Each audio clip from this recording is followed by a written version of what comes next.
we're only a couple of zones, look, 1, 2, from actually filling the gap. I reckon it'll pull back from the 50. Okay, so let's get a buy limit on here. Let's set ourselves TP. And I'm also going to set a buy stop just in case this current, no, I don't want an instant order, what am I doing? Just in case this current momentum actually continues, we're going to change this to a buy stop. Put that on there. Also set a TP on this one, just in case we get that sort of instant push. Have I just moved both? I don't know, I'm so bad with TPs on this platform. Okay, let's just trigger that next trade in. Prices, oh, that's just unlucky. That's just unlucky. What has that reacted from? This previous high. Incredibly, it hasn't triggered that limit in. That's a little bit unlucky because we'd only need the slightest pullback now to get out at break even. There we go. Now it's triggered it. At this point here, I could have closed both trades for a profit. Because I'm doing this on the 1 hour chart, I won't be given this opportunity. What I can do is I can actually drop down on this tester look, and I can forward each candle 5 minutes at a time, so it'll make it breathe. Can you see? Obviously the test would take a lot longer. So look, right now, floating profit of 3.5%, which if you look on the previous candle was actually pretty much the situation. Okay, so what I can do here, actually I'll close all of these. We'll sort of reset the trade. I'll set a pending order. In fact, that's so close to that level, I'll just set an instant buy on that. So I'll do an instant buy and I'll just set a recovery for it. Pending order, buy limit, just in case it pops back down. I'm not going to do a TP on either of these. So you can see like slight disadvantage of doing the 1 hour chart, you know, especially if you deal just with candle closes. Now look at this. Right, I'm going to close both of them here. This is where I pretty much would have set the TPs anyway. I say both of them. Is that one not triggered in? No, it didn't.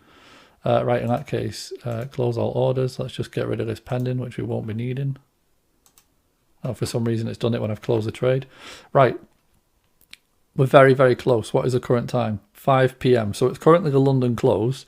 There's a couple of hours left of the US session. Do I want to put another trade on here? The market looks a little bit stretched and it's probably going to wick from here. Okay, I'll tell you what I'm going to do. I'm going to put a cheeky buy on. I'm going to go for it. Usually when I do stuff like this, it goes wrong. Okay, so I'm going to see. It's pushing through. Oh, we don't want an indecision candle. Okay, here we go. A little bit of momentum. Is it going to make it?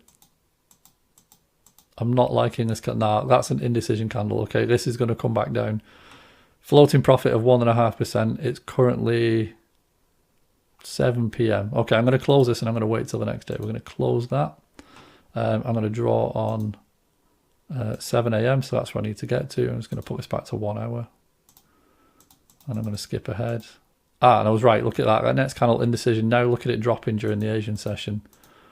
Now, hopefully it's not just going to fire up immediately on the London. Okay, London's actually gone down. I'm happy with that. Right, let's just reassess. Here's the price we have to get to. Price got very close, but it still hasn't filled the gap. We're still a couple of points in it. This now appears, look, big stretch market, sideways, loads of indecision. This now seems to be pushing back down. We've got this very obvious high, this very obvious low. It lines up nicely over here, and it's at a 50%. That is probably where price is going. My bias is to buy. I'm going to take a cheeky sell, okay? In the previous test, you haven't seen me do these cheeky trades. They very often go wrong. When you trade against your bias, they very often go wrong, okay? So you may see that happen now, in which case it serves me right. I'm going to put this back on the 5. I'm still looking to buy. If price gets down somewhere in here, possibly at this low or at the 50 and starts to react or show indecision, I'm going to close this sell and I'm going to buy, okay? So let's sort of see. That's not good for a start. I would have expected more than that.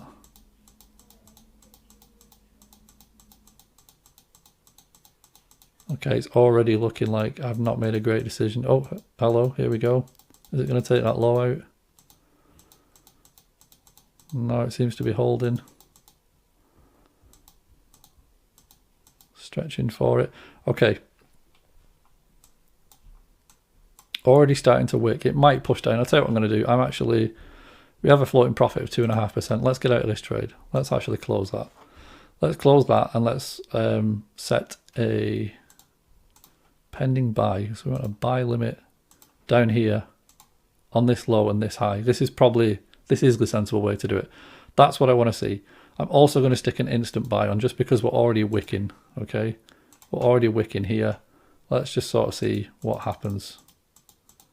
Wow, okay, that was quite a reaction. So I got out that sell in the nick of time. Oh no, it would have worked out. There you go. This now is obviously the US Open. So you see how quickly that happened. Now that could have gone either way. That's just triggered in. Are we dropping? Are we going to get all the way down to the MA down here? Quite possibly. I don't need to do anything at this point. Got 2 trades on. I could easily exit now, 3.5%, okay? I could exit now. In fact, let's do that. Let's just reset. So we'll close both of them. Stick another instant buy on. There we go. So we're straight back in. I'll put a recovery buy in as well, just in case. Just because it gets really, really choppy on the US Open. Price could just literally zigzag for a couple of hours now. I'm going to watch what it does at these highs. I really want to see it just smash and get up to this level, and then we're out. Then we've done it. We've crossed the zone. It's the end of the test. Let's have a look and see. Wow, okay, not what I wanted. Okay, let's keep going. Right, I'm going to have to put another trade on here. That's pretty close to the level. I'm just going to put an instant buy on there. And we'll see if we can get a little... If price can pop up, I'll just reset these trades. I'll just close everything out again. Might get out of this one at break even. Let's just see. I love that you can see the candles breathing like this when you just do it 5 minutes at a time on the 1 hour. It's an absolutely fantastic feature. Okay. Price getting very close to that MA. I want to see a reaction from that MA. I really do. Got an indecision candle then. What time is it? It's currently like... We've actually gone through the close we're holding overnight, so let's not cheat on this. If I've decided to hold overnight, I need to go to 7 AM, which is going to be something like this. 46% profit on the account so far, okay? So I could have comfortably held this, I could have set a stop or whatever. This is the point I've obviously woke up. So I've woke up, 10% drawdown, nothing to sweat about there. London, what is London going to do when it opens? Is it going to push high? Is it going to push down? London hates me. London's going against me. Right, this level here, obviously, pretty obvious level. It's the 250 round number, and you can see the lows, okay? Looks like it does want to test that. I'm willing to give this one more. We've got a lot of profit in the account. Let's stick another buy on there. If this level doesn't hold, it probably means that price is going way down. Boom, look at that. Look at that for a reaction. Straight down to the level, huge bounce from it. Price might creep back down now before it shoots up. Ah, this is what we want. This is that instant momentum. Wow, this is a crazy candle. So that's New York opening. So this is the US session starting. I think we're going to get there. I think I might actually hold these trades. We've got 16% floating profit, at least to this high. I don't want to be too cocky and hold all the way up, but I'll probably, if we get back to this high, even this is a bit of a danger level, this previous wick. Let's just see. I don't want to be greedy, but I did take a chance on holding overnight, so kind of have to make that pay. Getting lots of indecision on these candles. I'll tell you what I'm going to do. I'm going to close these here because I think this might pull back again. Close all of that. That's on the London close. Am I going to sneak one more trade in, or am I going to have to hold overnight again? I'll tell you what, I'll put a pending buy on, and I might end up cutting this one just because I don't particularly want to keep holding overnight in this test. I'll set a TP there. I think this is going to pull back. No, what do I know? Okay, there we go. That's triggered that in. Nice bounce from the MA. I might have to put a recovery trade on. Just keep an eye on the time. Only got a couple of hours now till the market closes. Okay, it's currently... Okay, so this is the 10 PM candle. We have a floating profit of 1.5. Let's take that off. Let's not hold overnight again. And then obviously do my little 7 AM. Where do I wake up? There we go, 7 AM. Let me just set this back to 1 hour so we can just forward. Oh, don't get all the way across while I'm asleep. That's just cruel. Are we going to get there? I think so. We didn't even make it back to this high. I still think we've got look, two zones of profit left to get out of this. The account is currently up 73.5%.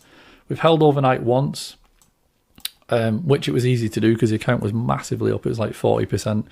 I probably would have set like an actual stop loss in the market, to be honest, before going to bed if this was sort of real life. Not going to bother doing it in a tester, obviously.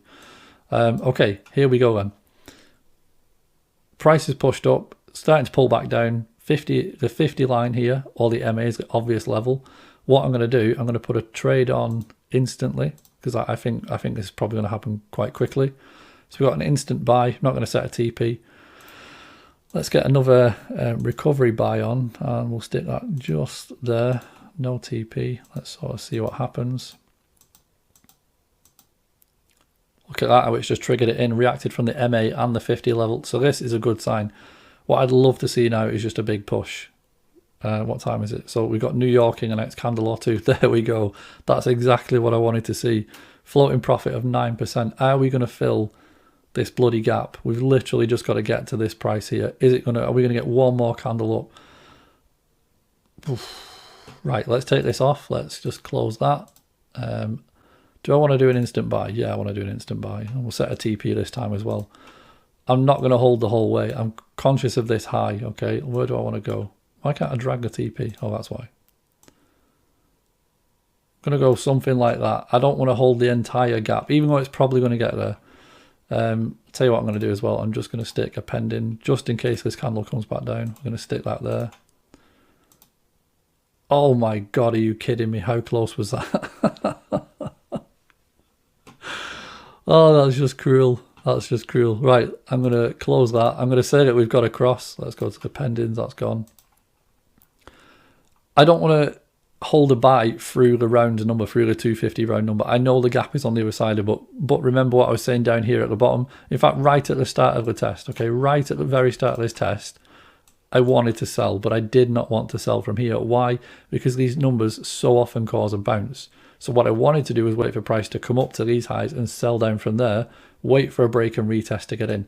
So the same really applies here.